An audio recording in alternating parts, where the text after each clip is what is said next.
Visakha Rushikonda palace వినియోగంపై cabinet sub committee నేడు భేటీ అయింది. సబ్ కమిటీ సంఘం భేటీలో మంత్రులు పయ్యావుల కేశవ్, కందుల దుర్గేష్ పాల్గొన్నారు. మరోవైపు మంత్రి డోలా బాల వీరాంజనేయ స్వామి అధికారులు వర్చువల్ గా హాజరయ్యారు.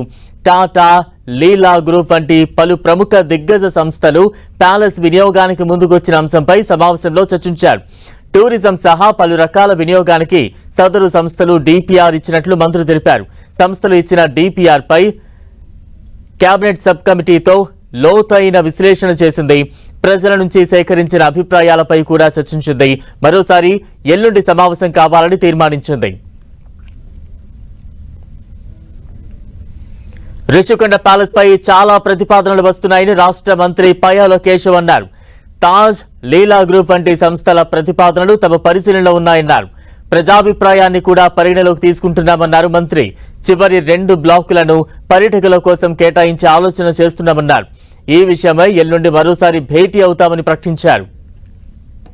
రోడ్డు పాయింట్లో ఉన్నటువంటివేమో ప్రజలకు ఉపయోగపడేలాగా కల్చరు, యాక్టివిటీసు, ఈ రకమైన బ్లాక్స్ వదిలేసి మిగిలింది హోటల్కి ఇచ్చేటువంటి ఆప్షన్. అంటే ఏది చేసినా ఎకనామికల్గా ఆ ప్రాపర్టీ ప్రభుత్వానికి భారం కాకూడదు, ప్లస్ ఆదాయాన్ని సంపాదించి పెట్టేలాగా ఉండాలి అనేటువంటిది 2 ప్రధాన లక్ష్యాలతో పనిచేస్తా ఉన్నాం.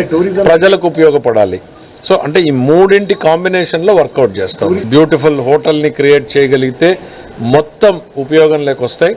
దాంట్లో చివర ఉన్నటువంటి 2-3 బ్లాక్లు ఏవైతే ఉన్నాయో అవి ప్రజలకి ఆర్ట్ ఎగ్జిబిషన్స్ పెట్టుకోవడానికి, చిన్న చిన్న ఈవెంట్స్ చేయడానికి, కల్చరల్ యాక్టివిటీస్ చేయడానికి, ఇట్లాంటి వాటికి ఉపయోగించే రకంగా మల్టిపుల్ ఆప్షన్స్ని పెట్టి కన్సిడర్ చేయడం జరుగుతూ ఉంది. మళ్ళీ దీన్ని బిఫోర్ క్యాబినెట్ ఇంకోసారి సమావేశం ఏర్పాటు చేసుకోవడం జరుగుతుంది.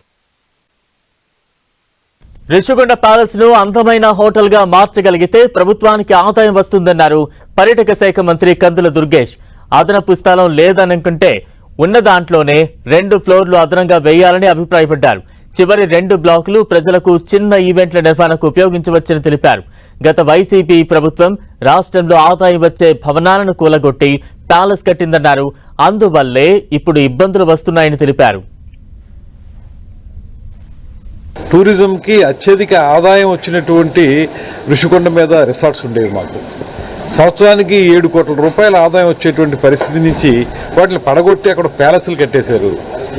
కట్టేసి ఇవాళ మనం నెలకి 25 లక్షల రూపాయలు కరెంటు బిల్లు కానీ మెయింటెనెన్స్ కానీ కట్టవలసిన పరిస్థితి, తిరిగి కట్టవలసిన పరిస్థితి వస్తూ ఉంది. 7 కోట్లు పోగా మళ్ళీ తిరిగి కట్టేటువంటి పరిస్థితిలోకి వచ్చాం. వివిధ సంస్థలు ముందుకు వచ్చాయి కానీ వైబుల్ ప్రాజెక్ట్ ఏదో వద్దనేటువంటి దాని మీద ఎక్కువగా దృష్టి పెడతా ఉన్నాం.